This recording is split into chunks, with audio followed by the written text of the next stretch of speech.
কুল বিফাদলিল্লাহি ওয়া বিরহমাতিহি ফাবিযালিকা ফালইফরাহু হুয়া খায়রুম মিম্মা ইয়াজমাউন।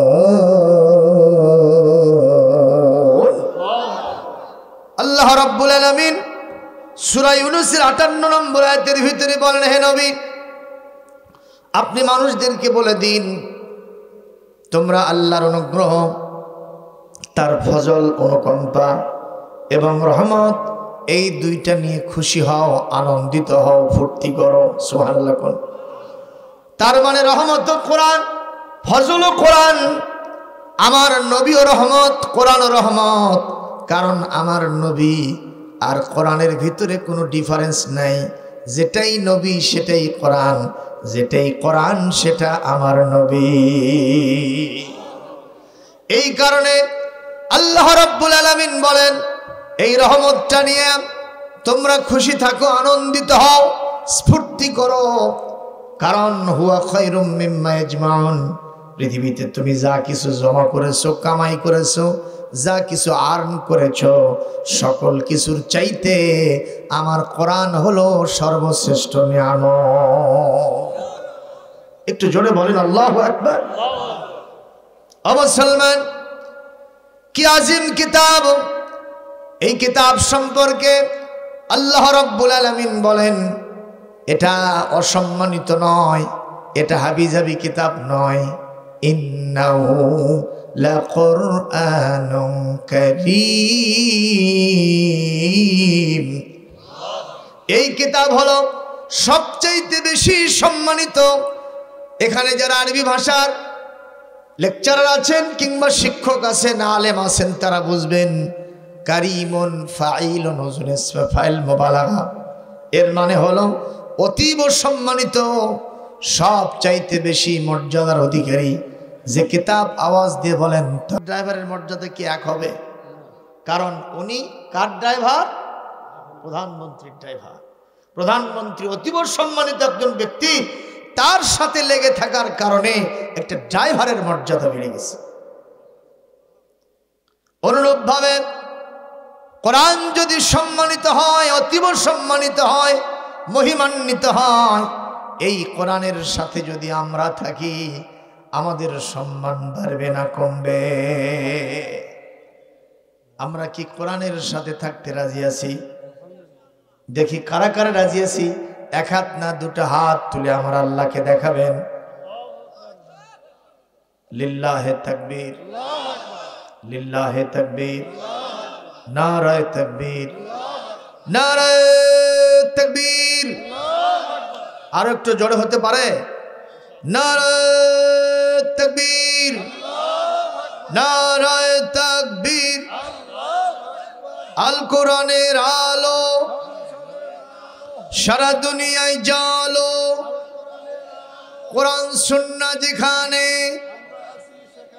আলেম ওলামা যেখানে, শয়তান আছে যেখানে, শয়তানের কালো হাত ভেঙে দাও, গুড়িয়ে দাও। নারায়ে তাকবীর।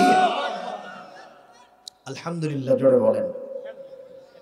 আমরা কোনো নেতার নামে স্লোগান দেই নাই, কারণ নেতার নামে স্লোগান যখন দেবেন, ওই নেতার আর একটা এন্ট্রি পার্টি আছে না, আছে না নাই? ওর মন খারাপ। আপনি চিহ্নিত হয়ে যাবেন যে অমুক তো অমুকের জন্য স্লোগান দিছে, রাস্তায় দেখা হোক তো ঠ্যাং ভেঙে দাও, কথা কয় না। কিন্তু যখন আমরা ইন জেনারেল মহান আল্লাহর নামে স্লোগান দিব, কোরআনের নামে স্লোগান দিব, আওয়ামী লীগ হোক, বিএনপি হোক, জাসদ হোক, জাতীয় পার্টি হোক, কি বলেন, যেই হোক না কেন, ইসলামী দলগুলা, কেউ কখনো বেজার হবে না, বলবে না কোরআন কোনো দলের না, কোরআন হলো সবার। জিকরুল লিল আলামিন, জোরে কান মারহাবা। সুতরাং এই কোরআনে কারীম থেকে আমি যদি কিছু কথা বলি, আপনাদের শোনার মতো মানসিকতা আছে ভাই? শুনবেন? কোনো সমস্যা নাই তো? যারা আছেন ওঠা বসা করবেন না। হ্যাঁ, যদি প্রসাব পায়খানার হাজত লাগে তখন আপনাকে উঠে যেতে হবে। ওই কাজ আমরা এখানে করতে দেব না, ঠিক না ঠিক? এটার জন্য আপনাকে কোথায় যেতে হবে? টয়লেটে যেতে হবে। আর টয়লেটের দরকার নাই, এটা পুরো সরা ফাঁকা, ফাঁকা নাই আছে। এগুলোতে রাতের বেলায় কাম সারবেন, কেউ দেখতে পারবেন। কিন্তু প্রসাবের ভান করে যদি কেউ ওঠেন, বাবা আজ থেকে ডায়াবেটিস শরীফ শুরু হবে, এটা আর সারবে না। কারণ আপনি আমাকে ফাঁকি দেন নাই, ফাঁকি দিয়েছেন আল্লাহর কোরআনকে। প্রকারান্তরে কাকে ফাঁকি দিয়েছেন? আল্লাহর মাজমা থেকে উঠতে গেলে অবশ্যই আপনাকে চিন্তা ভাবনা করে উঠতে হবে। আল্লাহ আমাদের শেষ পর্যন্ত থাকার তৌফিক দান করুন, জোরে বলে আমিন। কোরআনে কারীম এটি এমন একটি চ্যালেঞ্জিং কিতাব। সমকালীন বিশ্বে আরবের লোকেরা ছিল সাহিত্য প্রেমী, সাহিত্যের অনেক বেশি উৎকর্ষ সাধিত হয়েছিল আরবে। সাবআ মুআল্লাকাত নামক 7টা কবিতা, যেটা উকাজ মেলায় কম্পিটিশন করে একেবারে প্রতিযোগিতায় ফার্স্ট ক্লাস ফার্স্ট হয়ে নির্বাচিত হয়েছে, কাবার দেয়ালে সেটা লিখে দেওয়া হয়েছে। মারহাবা। কয়টা কবিতা? 7টা। এটাকে বলা সাবআ মুআল্লাকাত। এই সাবআ মুআল্লাকাতের 7 জন আবার কবিও ছিল। তার ভিতরে একজন কবির নাম লবিদ বিন রবিয়া। তিনি পরবর্তী সময়ে আল্লাহ রসুলের সাহাবী হয়েছেন। সুবহানাল্লাহ। উনি যখন কোরআন শুনলেন তখন তিনি বললেন, পৃথিবীতে কত কবিতা আমি লিখলাম, কত কবিতা পড়লাম, কত সাহিত্য লিখলাম, কত সাহিত্যের গল্প প্রবন্ধ নিজে পড়লাম এবং মানুষকে পড়াইলাম, কিন্তু এই কোরআনে কারীম তো কারোর সাথেই মেলে না। উনি বললেন, লাইসা হাদা মিন কালামিল বাশার, এটা পৃথিবীর কোনো মানুষের উক্তি হতে পারে না। তাহলে কার উক্তি? তানজিলুম মির রাব্বিল আলামিন। तमाम বিশ্বের যিনি প্রতিপালক, আওয়াজ দিয়ে বলেন তার নাম কি? সেই মহান আল্লাহর পক্ষ থেকে অবতারিত হয়েছে মহাগ্রন্থ আল কোরআন। জোরে কোন সুবহানাল্লাহ। ও মুসলমান, এই কিতাবের চ্যালেঞ্জ দেওয়ার জন্য বারবার লোকেরা উকি ঝুঁকি মেরেছে। ওরা কি কোরআনের সাথে চ্যালেঞ্জ দিয়ে ফার্স্ট হয়েছে? ওরা লাস্ট হয়ে গেছে। ফার্স্ট হয়েছে যে কিতাব, তার নাম কি? একটু জোরে বলেন, তার নাম কি?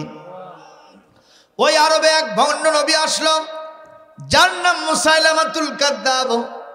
সে বলল, আমি কোরআনের চ্যালেঞ্জ গ্রহণ করলাম। লোকেরা বলল, মুসাইলামা তুমি নাকি ভণ্ড নবী হইছো? বলে হ্যাঁ।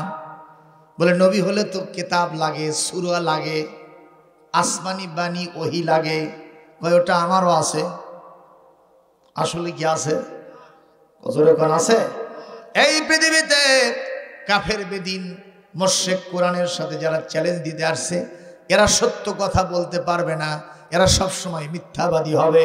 কারণ নবীজি বলেছেন, মান ক্বালা বিহি সাদাকা, আমার কোরআন থেকে যারা কথা বলে এরাই সত্যবাদী হয়। জোরে কোন সুবহানাল্লাহ।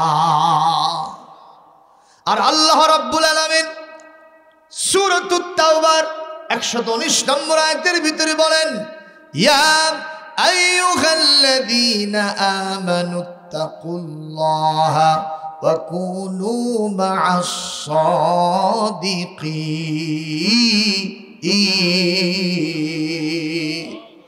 ওহে ইমানদারগণ, আল্লাহকে যথাযোগ্য পরিমাণে ভয় করো, আর যারা সত্যবাদী তাদের সাথেই থাকো। তারপরে হাদিসে বুঝলাম সত্যবাদী হলো তারা কোরআন পড়ে যারা। সত্যবাদী হলো তারা কোরআন প্রতিষ্ঠার জন্য আন্দোলন করে যারা। একটু জোরে বলতে হবে কথা ঠিক না বেঠিক? আরো জোরে বলতে হবে কথা ঠিক না বেঠিক? মুসলমান, এই কারণে আমরা বলবো, এই পৃথিবীতে যারা সত্যবাদী তারা কোরআনওয়ালা। আমাদেরকে কোরআনওয়ালাদের সাথে থাকতে হবে। আমরা আগের থেকেই জানি এই পৃথিবীতে আল্লাহ রাব্বুল আলামিনের লাম তাকুন লাহু সাহেবা, আমার আল্লাহর কোনো বিবি বাল বাচ্চা জোরে কোন আছে? এটা পাইলাম কোন সূরায়? আপনারা একটু বুদ্ধি করে বলেন তো কোন সূরায় আছে? একটু পরীক্ষা হোক। আজ খালি সারা জীবন তো ওয়াজি শুনতেছি, এই বীর পুরুষটা কে বাবা? মাথার টুপিও নাই। জোরে কর আল্লাহু আকবার। সঠিক জবাব 100 মস্ত। খালি ঘুরলে হবি না, কিছু জানা লাগবে। তবে ওর কিছু উন্নতি হয়েছে। এ দেখেন সুন্দর নারী, চেহারাটা আগের চেয়ে এখন উজ্জ্বল। জোরে কর আল্লাহু আকবার। আমাদেরকে খুব পছন্দ করে ছেলেটা। মস্ত ভাটগ্রাম চেনেন না? কি হাজিরে বাপের নাম? মজনু হাজির বেটা। আল্লাহু আকবার কর। মুসলমান, এই সূরার ভিতরে আপনারা সবাই পড়বেন আমার সাথে। কোন আপত্তি আছে নাকি? পারেন কি পারেন না? বলেন বিসমিল্লাহির রাহমানির রহিম। কুল হুয়াল্লাহু আহাদ আল্লাহুস সামাদ লাম ইয়ালিদ ওয়া লাম ইউলাদ ওয়া লাম ইয়াকুল লাহু কুফুয়ান আহাদ। একটু জোরে করে আল্লাহু আকবার। আল্লাহ রাব্বুল আলামিন হে নবী আপনি বলেন, তিনি সেই আল্লাহ যিনি একক অদ্বিতীয়, লাম ইয়ালিদ ওয়া লাম ইউলাদ, আল্লাহুস সামাদ। আমার আল্লাহ পাক তিনি হলেন সমাদ। সমাদ মানে কি? যেরকম অমুখাপেক্ষী, তার সমকক্ষ কেউ নাই, তিনি অমুখাপেক্ষী। লাম ইয়ালিদ ওয়া লাম ইউলাদ, তিনি কাউকে জন্ম দেন নাই, তাকেও কেউ জন্ম দেয় নাই। তার মানে তার কোনো বাপ নাই, তিনিও কারো বাপ নন। যেরকম ঠিক না ঠিক? ওয়ালাম ইয়াকুল লাহু কুফুয়ান আহাদ, পৃথিবীতে আসমান জমিনে আমার আল্লাহর সমকক্ষ কেউ হতে পারে না। জোরে করেন না আল্লাহু আকবার। আরো জোরে বলেন না আল্লাহু আকবার। মুসলমান, এই সূরা প্রমাণ করছে আমার আল্লাহর বাপ নাই, মাও নাই, আমার আল্লাহর সন্তান সন্ততি নাই, বিবিও নাই। কিন্তু হাদিস শরীফ আসছে আল্লাহর একটা পরিবার আছে। আল্লাহু আকবার। জোরে কোন আল্লাহর কি আছে? পরিবার। আমাদের প্রশ্ন, আল্লাহ সেই পরিবারের সদস্য কারা? সঙ্গে সঙ্গে হাদিস শরীফ বলছে হুম আহলুল কোরআন, যারা কোরআন ওয়ালা তারাই আমার আল্লাহর পরিবারের সদস্য। এজন্য কোরআন ওয়ালা হতে চাই কি চাই না?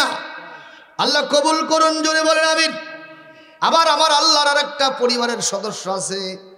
অপর হাদিসের ভিতরে বলেন আল খালকু আয়ালুল্লাহ, গোটা সৃষ্টি জীবে একটা অণু থেকে শুরু করে পাহাড় পর্বত পর্যন্ত, ছোট্ট পিঁপড়া থেকে হাতি পর্যন্ত, সেলা মাছ থেকে তিমি মাছ পর্যন্ত সব কিছু হলো কার পরিবার?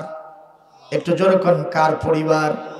আল্লাহ পাকের নবীজি বলেছেন আহাব্বুল খালকি ইলাল্লাহি তাআলা মান আহসানা ইলা ইয়ালিহি। আর এই সৃষ্টিজীবের ভিতরে আল্লাহর কাছে সবচাইতে পরিবারের সদস্যদের ভিতরে সবচেয়ে বেশি আল্লাহর কাছে প্রিয় হলো, পছন্দনীয় হলো সেই ব্যক্তি যে আল্লাহর পরিবারের সদস্যদের উপর রহমত করে। জোরে কন্না সুবহানাল্লাহ, লিল্লাহি তাকবীর, লিল্লাহি তাকবীর।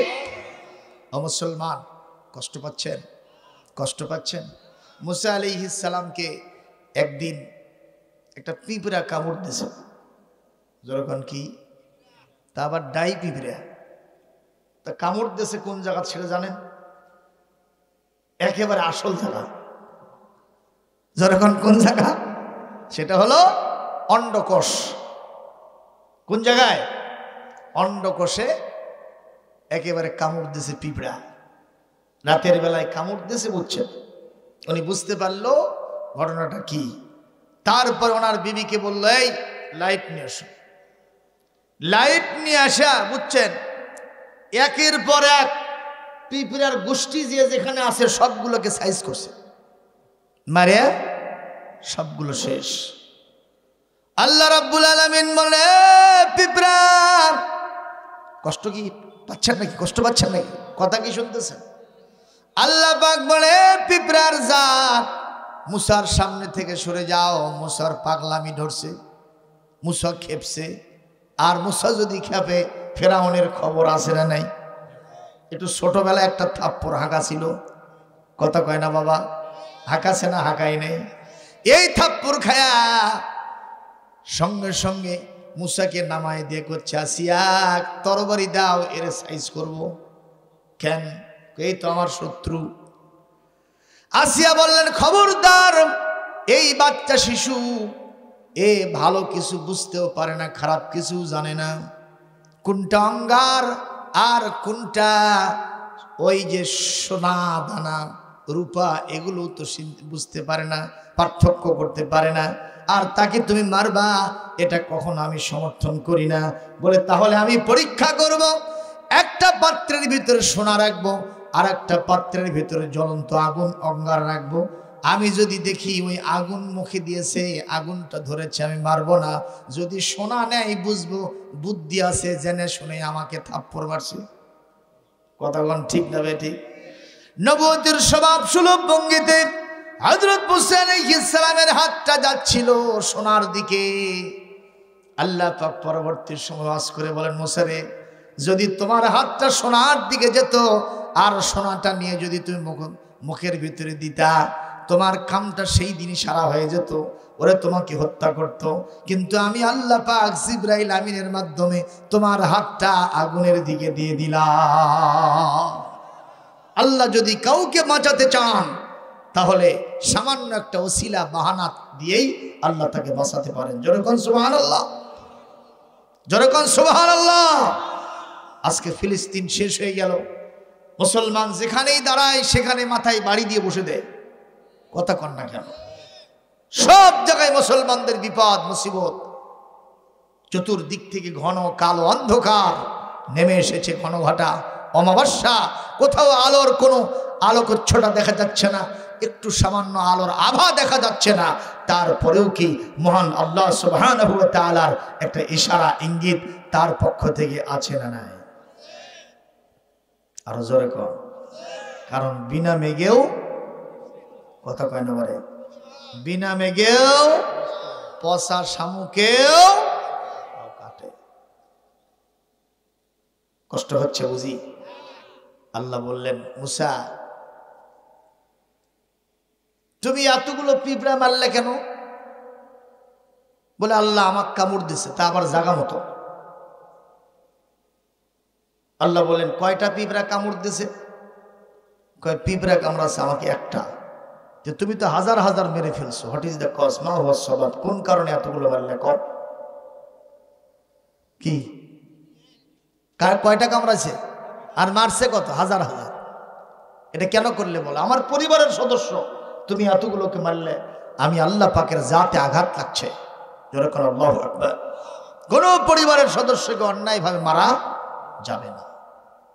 একটা কুকুর থরথর করে কাঁপতেছে শীতের ভিতরে, আপনি চিন্তা, শালা কুত্তো পাশি আজরে এক জম্মের মতো শ্বাস করে দিই। এরকম কিছু অবিবেচক মানুষ আছে না? দেখবেন দেখবেন কোদাল দিয়া, দাও দিয়ে, খন্তা দিয়া, চাকু দিয়া, এমন ভাবে কুড়াল দিয়ে আঘাত করেছে, আহারে সেই কুত্তার গায়ে পোকা পর্যন্ত ধরেছে। দেখা যায় কি যায় না? এই মানুষের ভিতরে এতটুকু দয়া মায় নাই।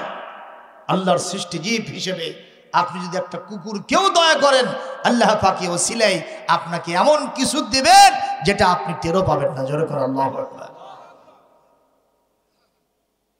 মুসলমান, কষ্ট হচ্ছে কি? হযরত মুসা আলাইহিস সালামকে বললেন, কেন মারলা সেটাই বলো।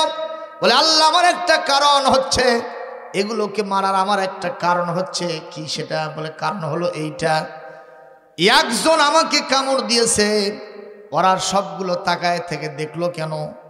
ওরা কেন বলল না এটা হাবিজাবি লোক না, এটা মুসা পয়গম্বর, ফেরাউনের অপোজিশন পার্টির লিডার?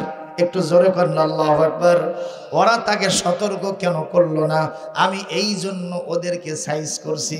আমার আল্লাহ বলেন, এইবার তুমি একটু জেনে নাও, বুঝে নাও, শুনে নাও, মানুষের কাছে রিলে করে শোনায় দাও। এই পৃথিবীতে কোনো এক জায়গায় যদি মুসলমান কোনো খারাপ কাজ করে, ওই একজন মুসলমানের কারণে আমি সব মুসলমানকে, অধিকাংশ মুসলমানকে আমি তাদের উপরে আযাব এবং গজব দিয়ে থাকি। এই কারণে কেন ওই মুসলমানকে তারা সতর্ক করলো না? একটু জোরে কর আল্লাহু আকবার, আরো জোরে কর না আল্লাহু আকবার। ও মুসলমান, কোরআনে কারীম সূরাতুল আনফাল 25 নম্বর আয়াত, ওয়াত্তাকু ফিতনাতাল লা তুসিবান্নাল্লাযীনা যালামু মিনকুম খাসসা ওয়া'লামু আন্নাল্লাহা শাদীদুল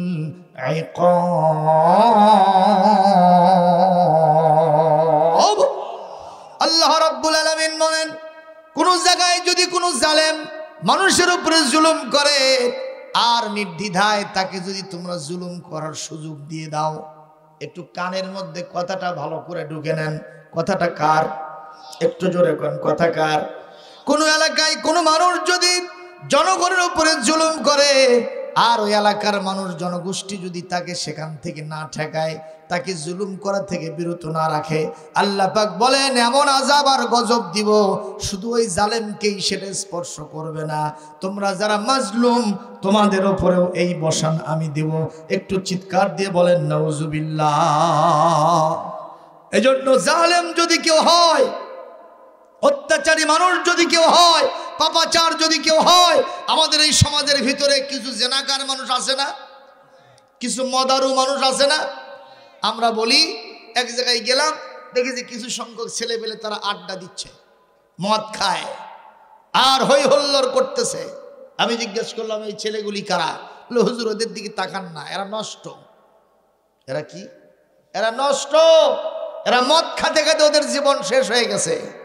আল্লাহ পাক সেই সব লোকদের শানেই বলছেন, তোমরা যারা মসজিদে যাচ্ছ আসতেছো, হাব্বা জুব্ব টুপিওয়ালা হইছো, আতর মাখাচ্ছ, দাড়ি লম্বা করেছো আর মনে করতেছো আমি বিরাট একজন দরবেশ সেজে গেছি, জান্নাতের ভিতরে পা ডানিটা ঢুকে দিছি, খালি মরাও সারা আর একটা ঢোকাও সারা।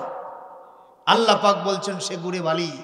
অন্যরা যখন খারাপ কাজ করে তাদের হাতটা চেপে ধরতে হবে, কিভাবে তার খারাপিটা বন্ধ করা যায়। এই ভূমিকা পালন না করা পর্যন্ত ওর যা শাস্তি হবে তার ডবল হবে তোমাকে উপর।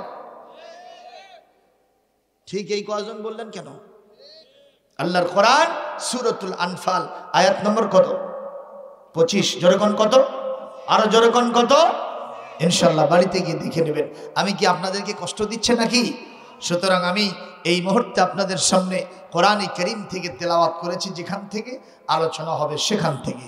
আল্লাহ পাক সূরা বনী ইসরাঈল আয়াত নম্বর 9 এবং 10, এটি 15 নম্বর পারা 17 নম্বর সূরা, আয়াত নম্বর 9 এবং 10। আল্লাহ পাক বলছেন ইন্না হাযাল কোরআন, নিশ্চয় এই কোরআন। কোন কোরআন? আল্লাহ কি সুন্দর বলছেন, ইন্না নিশ্চয়, হাযা এই, আল কোরআন কোরআন। যেরকম সুবহানাল্লাহ। নিশ্চয় এই কোরআন ইয়াহদি পথ দেখায়, রাস্তা দেখায়, লিল্লাতি হিয়া আকওয়াম, এমন একটা পথ দেখায়, এমন একটা রাস্তা দেখায় যেই রাস্তাটা হলো স্ট্রেট, যেই রাস্তাটা হলো সোজা সরল। কোথায় সেটা? ইলাল জান্নাহ। যেই রাস্তার লাস্ট ডেস্টিনেশন, সর্বশেষ ঠিকানা হলো আমি আল্লাহর জান্নাত। যেরকম সুবহানাল্লাহ। এবং এই কোরআন 2 নম্বর আরেকটা কাজ করে, ওয়াইবাশশিরুল মুমিনিনা আল্লাযীনা ইয়ামালুনাস সালিহাত, যেই ঈমানদারেরা ভালো কাজ করে, নেক কাজের সাথে জড়িত থাকে, আন্না লাহুম আজরান কাবীরা, তাদের জন্য নিশ্চয়ই বিরাট পুরস্কার আমি আল্লাহ আমার কাছে রেখে দিয়েছি। একটু জোরে বলেন না সুবহানাল্লাহ। এই কোরআন একটা মানুষকে কিরকম ভাবে ভালো করে, কিভাবে জান্নাতের রাস্তায় পরিচালিত করে। সামান্য মাসালান একটা ছোট্ট ঘটনা বলবো, আপনারা কি শুনবেন? আপনারা কি সবাই শুনবেন? এখনো কিন্তু তাবারক রেডি হয়নি, না শুনলেও আমাকে চিল্লাতেই হবে, কারণ আমাদের বগুড়ার ওয়াজ হলো পোলা চুক্তি ওয়াজ। যেরকম ঠিক না ভাই? ঠিক। প্রিয় উপস্থিতি, আপনারা কষ্ট পাচ্ছেন? হ্যাঁ, ঘটনা হলো এই, আপনারা বলেন তো, আমার নবীজি সাল্লাল্লাহু আলাইহি ওয়াসাল্লাম তিনি কি ভালো মানুষ না খারাপ মানুষ? পৃথিবীতে তার মতো ভালো কেউ ছিল? এখন আছে? কিয়ামত পর্যন্ত আরেকটা আসবে। এই সার্টিফিকেটটা আমি আপনি না, কাফেররাই দিয়েছে। সুবহানাল্লাহ। আবু জেহেলকে যেই দিন বিশ্বনবীর কাছে কোরআন শুনতে গেল, অ্যাসেম্বলি দারুন নদওয়াতে আইন পাশ করলো, ক্বালাল্লাযীনা কাফারু লা তাসমাউ লিহাদাল কোরআন। তারা বলল এই কোরআন তোমরা কেউ শুনো না, এটা বলল কাফেররা। আর আমার আল্লাহ বলতেছেন ইদা কুরিয়াল কোরআনু ফাসতামিউ লাহু, তোমরা কোরআন শোনো। সুবহানাল্লাহ। কোন আল্লাহ বলতেছেন কোরআন, কথা বলে না, আল্লাহ বলতেছেন কোরআন, আর কাফেররা বলতেছে কোরআন শুনো না। তাহলে কাফেরদের সাথে আল্লাহর সংঘর্ষ আছে না নাই? যখন আছে না নাই? আল্লাহর সংঘর্ষ মানে আল্লাহর পক্ষের লোকদের সংঘর্ষ। এটাই সত্য মিথ্যা, হক এবং বাতিলের দ্বন্দ্ব চিরন্তন, এটা কোনোদিন নিঃশেষ হবে না। যখন ঠিক না বেঠি? মুসলমান এই ভালো মানুষটাকে ওই কাফেররা পর্যন্ত সার্টিফিকেট দিল। যেই রাত্রিতে কোরআনের বিরুদ্ধে আইন পাশ করছে আবু জেহেল, সেই রাত্রিতে আমার নবীর বাড়ির পাশে গিয়ে কোরআন মজা করে শুনেছে আবু জেহেল। ওই আবু সুফিয়ান, উতবা, শাইবা, ওয়ালিদ বিন মুগিরা, আখনাস বিন সুরাইক, উবাই ইবনে খালব, উমাইয়া ইবনে খালব সবগুলো চলে গেছে আমার নবীর বাড়ির পাশে কোরআন শোনার জন্য। একদিন নয়, 2 দিন নয়, 3 দিন রাত্রি তাদের সাথে একে অপরের দেখা। লাস্টলি অ্যান্ড ফাইনালি ফজরের যখন আজান হবে শবে সাদেক, এই মুহূর্তে সবাই যার যার মতো বাড়ির দিকে চলে যাচ্ছে। In the meantime Abu সুফিয়ানের সাথে আবু জেহেলের দেখা, উতবার সাথে সাইবার দেখা একে অপরের গায়ের ওপরে ঠেলে উঠেছে। এবং সঙ্গে সঙ্গে একজন আর একজনকে জিজ্ঞেস করে, অন্ধকারের ভিতরে কে তুমি? তুমি কি আগে সেটা কও তো। আমি হলাম আবু জেহেল। তুমি কে? বলে আমি আবু সুফিয়ান। তুমি এখানে কেন আসছো? বলে এই মিয়া সাহেব, আমার দোষ পরে ধরো, তুমি তো কালকে প্রধান সেনাপতি হিসেবে, রাষ্ট্রপ্রধান হিসেবে কোরআনের বিরুদ্ধে আইন পাশ করলে, তুমি কেন আসছো আগে সেটা কও। কথা কোন ঠিক না ঠিক? আচ্ছা মতো ধরে বসেছে। আবু জেহেল বলতেছে, দেখো যত কথাই বলি কোরআনের আকর্ষণ আমার ভেতর থেকে বিদায় করতে পারি না। আবু সুফিয়ান বলতেছে, নেতাজি একটা কথা সত্য করে বলতেই হবে, এতদিন আমাদের চোখে ধুলা দিয়েছো, তুমি যা বলেছো তোমার সাথে সাথে আমরা সব শিয়ালের একরাও ঠিক ওই রকম ভাবে তোমার পিছনে আমরা ছুটে চলেছি। এ নেতাজি আজকে একটা কথা ভালো করে বলতে হবে, তুমি আসল না মুহাম্মদ আসল, সেটা আজকে কিন্তু বলতে হবে। আবু জেহেল বলে, দেখো তোর সামনে পিছনে ডানে বামে কেউ আছে নাকি? কারণ দেওয়ালেরও কান আছে। আমি এই কথাটা প্রকাশ্যে বলতে চাই না, আমি যে কথা বলবো উক্তুম হাদিসানা ওয়ালা তাত্তালি আলাইহা আহাদা, এটা যখন বলবো কারো কাছে প্রকাশ করা যাবে না। বলে নেতাজি আমি শুনবো আর আপনি বললেন কারো কাছে বলবো না। এইবার আবু জেহেল লাত মানত উজ্জা হবলের শপথ দিয়ে বলে, এই মক্কা নগরীতে এবং গোটা পৃথিবীতে আমার ভাতিজা মুহাম্মাদের চাইতে ভালো মানুষ আর নাই। একটু জোরে কোন আল্লাহু আকবার, আর জোরে কোন আল্লাহু আকবার।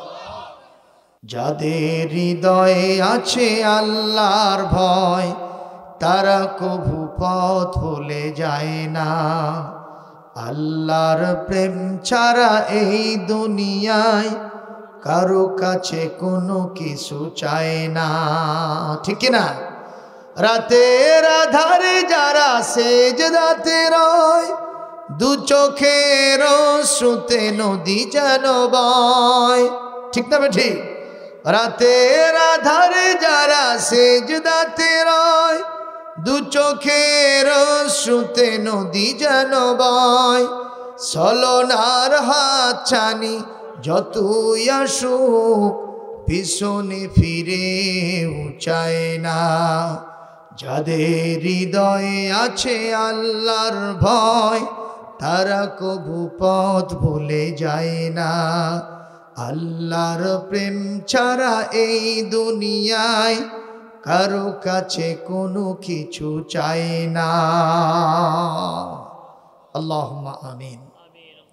আলহামদুলিল্লাহি রাব্বিল আলামিন, ওয়াসসালাতু ওয়াসসালামু আলা রাসূলিহিল কারীম وعلى آله وصحبه أجمعين ربنا ظلمنا أنفسنا وإن لم تغفر لنا وترحمنا لنكونن من الخاسرين ربنا لا تزغ قلوبنا بعد إذ هديتنا وهب لنا من لدنك رحمة إنك أنت الوهاب পরওয়ারদিগার বেনিয়াস কামুল্লাহ হাফিজিয়া মাদ্রাসার উদ্যোগে আয়োজিত মাহফিল সন্ধ্যা থেকে শুরু হয়ে রাত্রি এখন 12:30 বেজে গেছে। হযরত উলামায়ে কেরাম কোরআন সুন্নাহর নিরিখে ওয়াজ করেছেন। আমি গুনাহগার আহকার দীর্ঘ সময় ধরে কোরআন থেকে কথা বলার চেষ্টা করেছি, ভুল ত্রুটি মাফ করে দেন। সহি কথার ভিত্তিতে আমলের জিন্দেগি করার তৌফিক দান করুন। আয় আল্লাহ তাআলা, আজকের মাহফিল থেকে কেউ গুনাহ নিয়ে বাড়িতে যাব না। আমাদের সবাইকে মাসুম বেগুনাহ বানায় বাড়িতে ফিরায় নেন। মেহেরবানি করে আমাদের সবাইকে ক্ষমা সুন্দর দৃষ্টি দান করেন। আল্লাহ তাআলা, এমন একটা দিন আসবে এই দুইটা হাত তুলে মোনাজাত করব, সেই শক্তি থাকবে না। মুখ দিয়ে রোনা জারি করতে পারবো না। চোখ দিয়ে একটু পানি ছেড়ে দিব, সেই সুযোগটাও থাকবে না। আমাদের সব কাপড় চুপড় খুলে, যত কনকনে শীতের রাত হোক, বড়ির পাতার গরম জলে গোসল দিয়া সাদা কাফনের কাপড় পরায়া ওই খাটনির উপরে উত্তর শীতান করে আমাদেরকে শোয়ায় রাখবে। আল্লাহ তাআলা, ইমাম সাহেব জানাজা দিয়া 4 জন মানুষ কান্দে নিয়া, পিছনে কত মানুষ শাড়ি নিয়া দলে দলে কবর পর্যন্ত চলে যাবে। আমাদের মন বলে আমরা গুনাহ খাতা নিয়ে কোনো মানুষের কান্ধে চড়ব না। আল্লাহ আমাদের সবাইকে ক্ষমা করে দেন, আমাদেরকে ইসলামী জীবন দেন, ইমানি মওত নসিব করেন। আজকের মাহফিল থেকে সওয়াব যা দিবেন, দরুদ এবং সালাম আমাদের সোনার নবীজির রওজা মুবারকে পৌঁছায় দেন। তাম দুনিয়ার মাটির নিচে যত মুমিন মুমিনাত শুয়ে আছেন, আল্লাহ মেহেরবানি করে সকলের আরওয়ার পরে সওয়াব পৌঁছায় দেন। খাস করে এই গ্রামের বিভিন্ন পুকুর পারে, বাজারে, গোরস্থানে শত শত আমতগণ শুয়ে আছেন, তাদের আরওয়ার পরে সওয়াব পৌঁছায় দেন। এই মাহফিলটা তাদের নাজাতের জন্য জরিয়া বানায় দেন রব্বুল আলামিন। আশেপাশে অনেক ওলিয়া উলিয়া শুয়ে আছেন। আইল পুনিয়ার জমিনে হযরত মাওলানা মরহুম মকফুর মোহাম্মদ আলী ফরিদি পীর কেবলা সাহেব রাহিমাহুল্লাহ, মেহেরবানি করে তার কবরে সওয়াব পৌঁছায় দেন। আল্লাহ তার রুহানি দোয়া এলাকার সকল মানুষের জন্য নসিব করেন। আল্লাহ তাআলা, আমরা যিনি যার জন্য হাত তুলেছি, কে কারে হারিয়েছি জানি না। আল্লাহ তাআলা আমাদের সবাইকে, আত্মীয় স্বজনগুলিকে ক্ষমা করে দেন, তাদের আরো আর পরে সওয়াব পৌঁছায় দেন। যারা মাদ্রাসার জন্য দান করলেন, সকলের দানকে হযরত আবু বকর সিদ্দিকের দানের সাথে কবুল করেন। মা বোনদের দান, মা খাদিজাতুল কুবরার দানের সাথে কবুল করে নেন।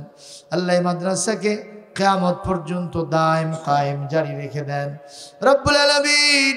বিভিন্ন মুসাল্লিবৃন্দ, শ্রোতা মণ্ডলী দূর দূরান্ত থেকে এসেছেন, সবার জন্য আপনার কাছে দোয়া করি, সবাইকে আপনার হাওলা করে দিলাম।